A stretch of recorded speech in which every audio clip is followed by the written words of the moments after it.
வணக்கம் நேயர்களே. 450 வருடங்களுக்கு முன்பு கணித்தொரு விடயம் நடக்குமா இல்லையா, உலகம் அழியப் போகிறதா இல்லையா, ஜெர்மன் நாட்டைச் சேர்ந்த ஒருவர் கணித்திருக்கின்றார். பிரபல தத்துவ ஞானி என்ன சொன்னார்? 450 வருடங்களுக்கு முன்பு சொன்னார், பாப்பரசர் போப்பாண்டவர் அவர் இறந்தால் அடுத்து உலகம் அழியும். இது நடப்பதைப் போல சில விஷயங்களை நாங்கள் பார்க்கிறோம்.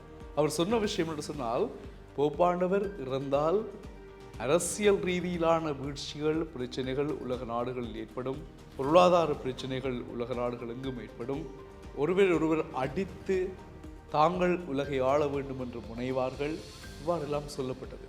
ஆனால் சில சம்பவங்களை பார்க்கின்ற பொழுது அது நடக்கிறது தான் என்று எண்ண தோன்றுகிறது.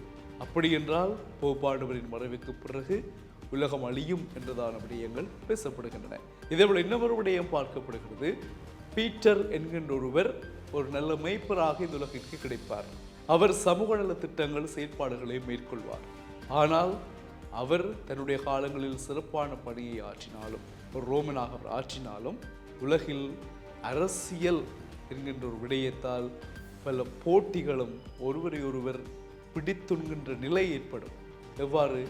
என் நாடு பெருசா, உன் நாடு பெருசா, நீ பெருசா, நான் பெருசா. இப்போது பாருங்கள், கனடா என்கின்ற நாட்டை அமெரிக்கா என்ன சொல்லுகிறது? நீங்கள்லாம் ஒரு நாடே இல்லை, எங்களோட நாட்டின் ஒரு மாநிலம் தான் நீங்கள். உங்களுக்கு நாங்கள் எல்லா பொருட்களுக்கும் 25% வரியை விதிக்கிறோம், சில சாமான் தரமாட்டோம் என்ற மாதிரி ட்ரம்ப் சொல்லிக் கொண்டிருக்கின்றார். இதற்கு கனடிய பிரதமர் ஜஸ்டின் ட்ரூடோ தன்னுடைய கண்டனங்களை தெரிவிக்கிறார். வடகொரியா பாருங்கள், தென்கொரியாவை எதற்கெடுத்தாலும் தாக்குகிறது, அந்த நாட்டை மொத்தமாக அழிப்பேன் என்று சபதம் எடுத்திருக்கிறது. ரஷ்யாவை பாருங்கள், உக்ரைன் நேட்டோவில் இணையக்கூடாது, இணைந்தால் உக்ரைனை துண்டாக்குவோம் என்கிறது. இங்கால பார்த்தா இஸ்ரேல், பாலஸ்தீனியம் தேவையில்லை, ஹமாஸ் இயக்கம் தேவையில்லை, எல்லாம் உலக நாடுகள் எல்லாம் இதுதான் நடந்து கொண்டிருக்கிறது. இந்த நிலை 450 வருடங்களுக்கு முன்பே அந்த தத்துவ ஞானியால் கணிக்கப்பட்டிருக்கிறது என்ற விடயம் இப்பொழுது உலக மக்களின் பார்வையை ஈர்த்திருக்கிறது, கவனத்தை ஈர்த்திருக்கிறது. இதனால் உலக அழிவு என்பது இந்த சம்பவங்களாலும், மற்றொரு சம்பவம் சொல்லப்படுகின்றது, இயற்கை தருகின்ற அழிவுகளாகவும் இருக்கும். அதையும் பார்க்கின்ற பொழுது இயற்கையின் மாறுதல்களை எங்களுடைய இலங்கை நாடும் இப்பொழுது கண்டுகொண்டிருக்கிறது. எப்படி?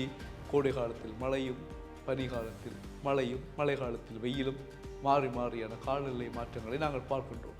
இவ்வாறான விடயங்களும் எங்களுக்கு அழிவை ஏற்படுத்தும். என்னதான் பெரிய இடர்கள் உலக நாடுகளுக்கு வந்தாலும் இலங்கை தப்பித்துக் கொள்ளும் என்ற ஒரு காலம் இருந்ததே, அது ஒரு முத்தான நாடு, இந்த சமுத்திரத்தின் மத்தியில் இருக்கிறது.